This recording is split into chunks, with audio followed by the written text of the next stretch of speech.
5. So, positive yung 5. Ang sagot natin is positive, and then isa-subtract natin yung dalawang number. So, 5 minus 3 is 2. Ang sagot is positive 2.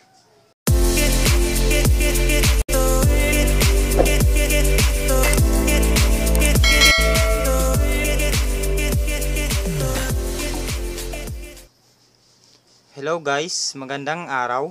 Welcome sa ating panibagong random math topics. Sa araw na ito, pag-aaralan natin ang laws of sign gamit ang fundamental of operations. Una ay ang addition.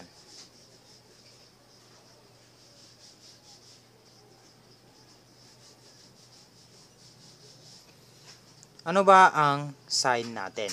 Meron tayong positive at saka negative na sign. So, i-discuss natin yung mga rules na ginagamit sa apat na operation na ito. So, una-una is yung addition.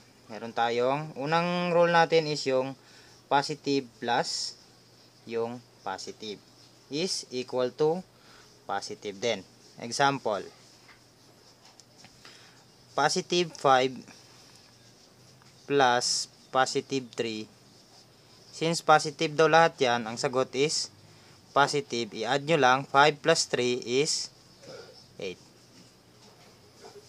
Next naman na rule is yung negative plus negative na sign.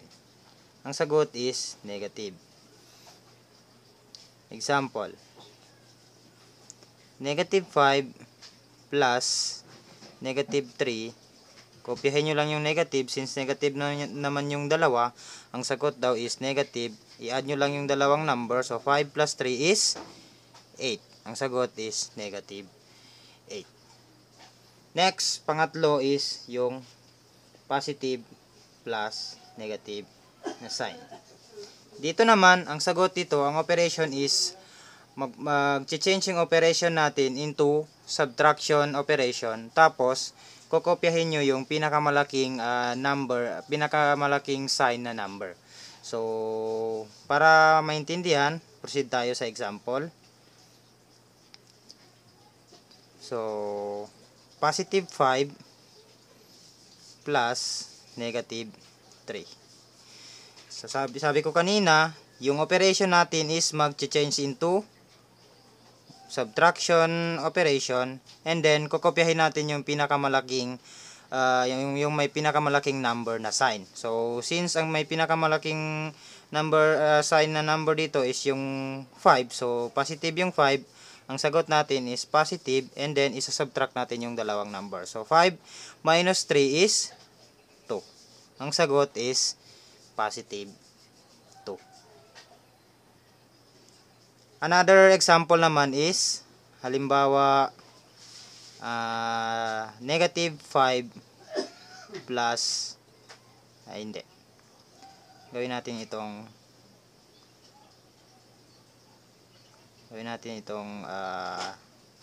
positive 8 plus negative 5. Pareho lang din kanina, yung operation natin is mag-change into subtraction, then kokopyahin natin yung may pinakamalaking sign. So since yung 8 ang may pinakamalaking sign, so ang sagot natin dito is positive, and then yung operation natin is mag-change into subtraction. So subtract nyo lang, 8 minus 5 is equals to 3. Ang sagot is positive 3. Pang-apat na rule sa addition is yung negative plus positive. Pareho lang kanina sa pangatlong rule natin sa addition, yung operation natin is mag-change into subtraction, then kokopyahin lang natin yung may pinakamalaking sign. Halimbawa, negative 8 plus positive 3. Pareho lang din, yung operation natin mag-change into subtraction, and then, yung may pinakamalaking sign, yun yung pakopyahin natin na sign. Yung may pinakamalaking number na sign, yun ang kokopyahin natin. So, since yung 8, yung 8 ang ating, yung negative, yung may pinakamalaking number, so, kokopyahin natin yung negative sign, kasi yun yung sagot, and then, isa-subtract lang natin. So, 8 minus 3 is 5. Ang sagot is negative 5. Okay, yan yung mga rules sa addition. Next naman is sa subtraction.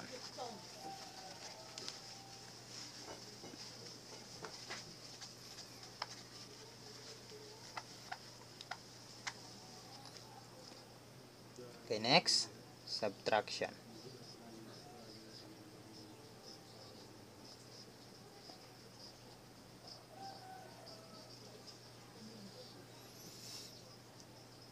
Okay, una is yung negative, subtract nyo sa negative. Ang sagot is, explain ko muna.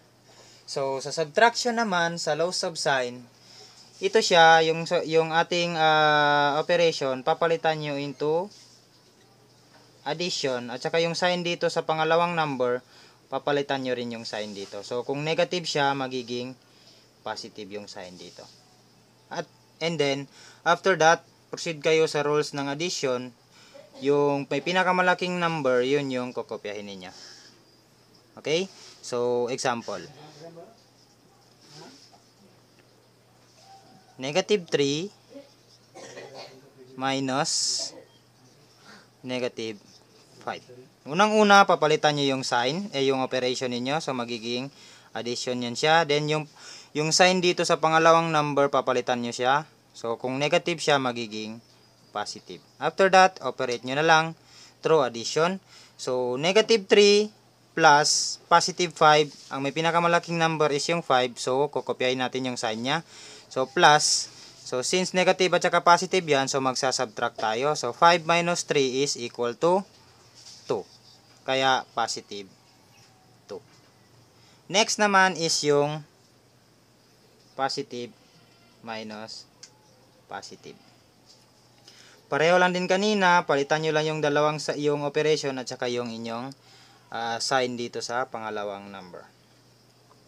Halimbawa is positive 3 plus negative positive 5. Palitan nyo yung operation natin into subtraction pala dito. Palitan natin yung subtraction natin into addition sign. Yung positive dito, papalitan natin ng negative. And then, operate nyo lang.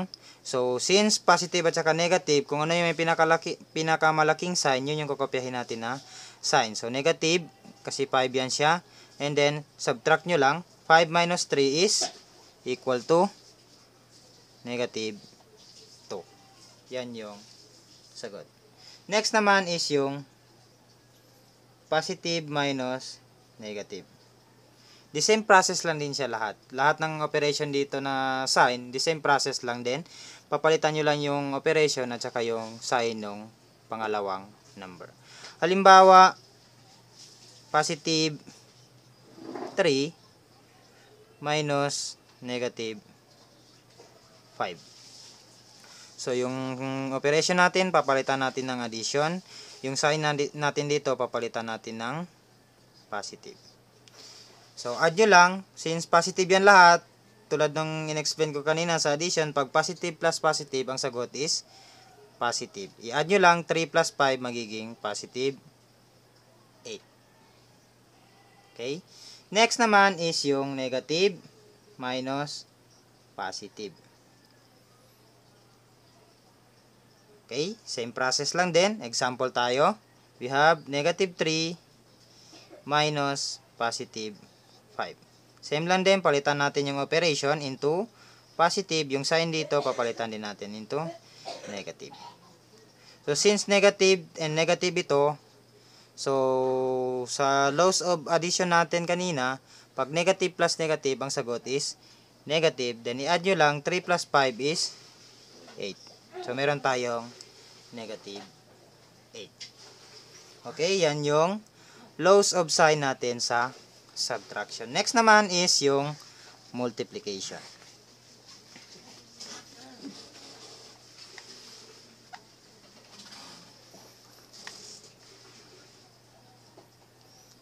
Okay, next, multiplication.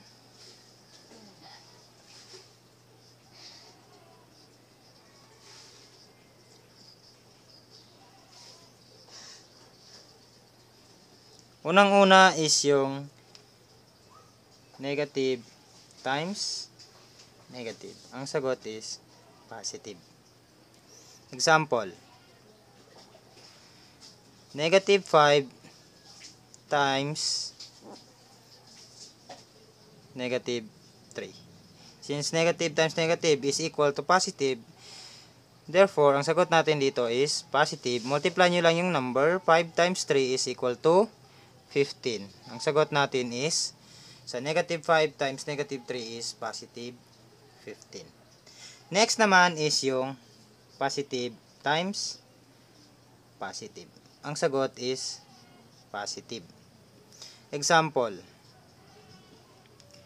positive 5 times positive 3 is equal to, since positive times positive is positive, ang sagot natin is positive. 5 times 3 is 15.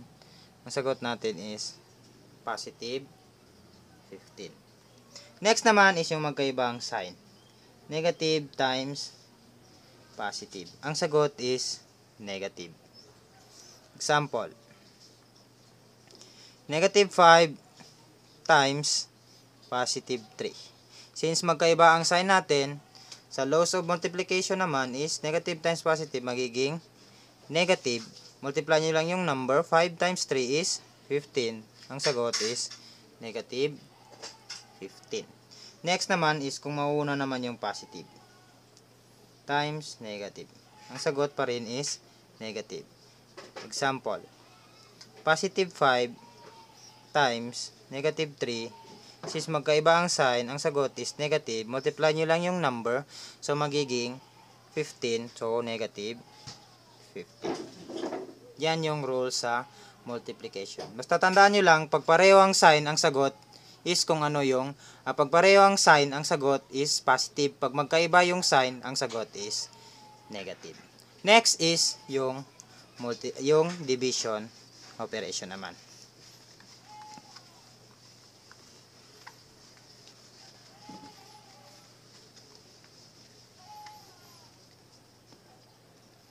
Next tayo, division.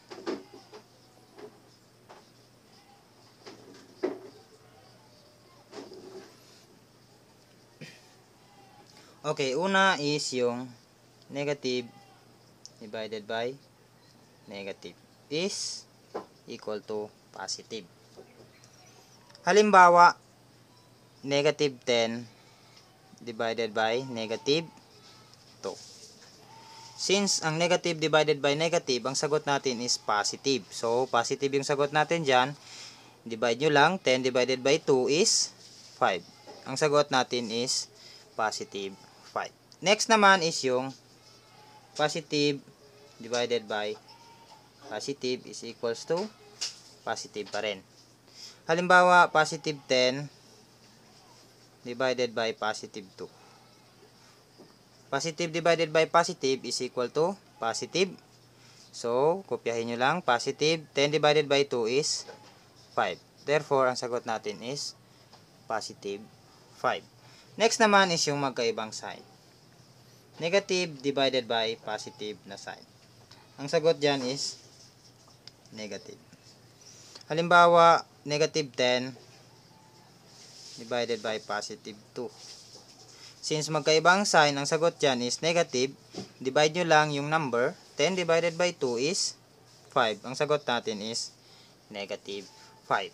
Next naman is yung positive divided by negative. Ang sagot is negative pa rin. Example, positive 10 divided by negative 2. Ang sagot is negative. 10 divided by 2 is also 5. Therefore, ang sagot is negative 5. Okay? Recap tayo. Sa addition, ang rules of sign naman, kapag pareho yung sign, ang sagot is kung ano yung sign. And then, kapag magkaiba naman yung sign sa addition, kokopyahin niyo yung pinakamalaking number sign. And then, isa-subtract niyo yung operation.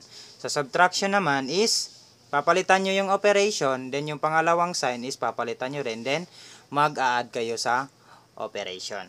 Sa multiplication naman, kapag pareho ang sign, ang sagot is addition. And then, kapag magkaiba yung sign, ang sagot is negative. The same with division, kapag magkapareho yung sign, ang sagot is positive. Kapag magkaiba yung sign, ang sagot is negative. So, that's it for today. Huwag niyong kalimutan mag-like, comment, subscribe, at i-hit ang notification bell para maging updated kayo sa mga upcoming video natin. Thank you for watching.